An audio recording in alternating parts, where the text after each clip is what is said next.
One of the main components within the realm of EV is the charging infrastructure. What are the biggest challenges right now? One of the things which is not yet under control is the efficiency of charging. There are some vehicles, I'm not naming names, that lose 20-30% of the power while charging, particularly if you are using a low-speed charger. So, for instance, we are funding projects to try and improve that. It's already difficult to get the energy, and then if you waste 20% or 30%, that's one area. The other area is exactly low-power charging, in my view. When we have, 50 or 100% of electric vehicles, we need a solution which is more practical. Also because I think nobody wants to have columns every 20 minutes or 20 meters. Another thing is convenience. I think we don't want to have a system that you have to have a credit card or it must be simple.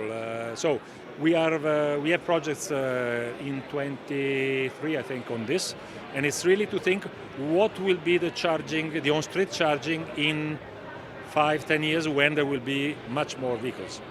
And charging for trucks also is a big issue.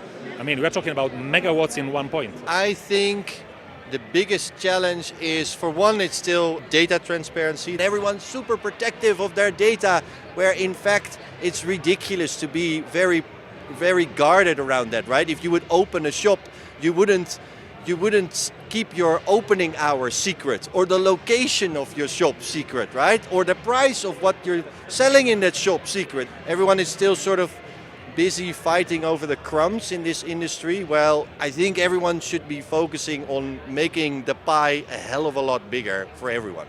The ecosystem of charging and driving is very siloed, or it's imperfect, and that is because there are so many companies just thinking of it from their own little playing ground, and that makes it so fragmented. They all have their own perspective, and it's hard to find a way how we could properly work together, and that's one of the main parts. And of course you have the challenges of the grid capacity and the energy supply, etc. So that's another part of the equation. And that is actually another challenge, that we don't repeat this same mistake now that commercial electric vehicles are starting to electrify as well.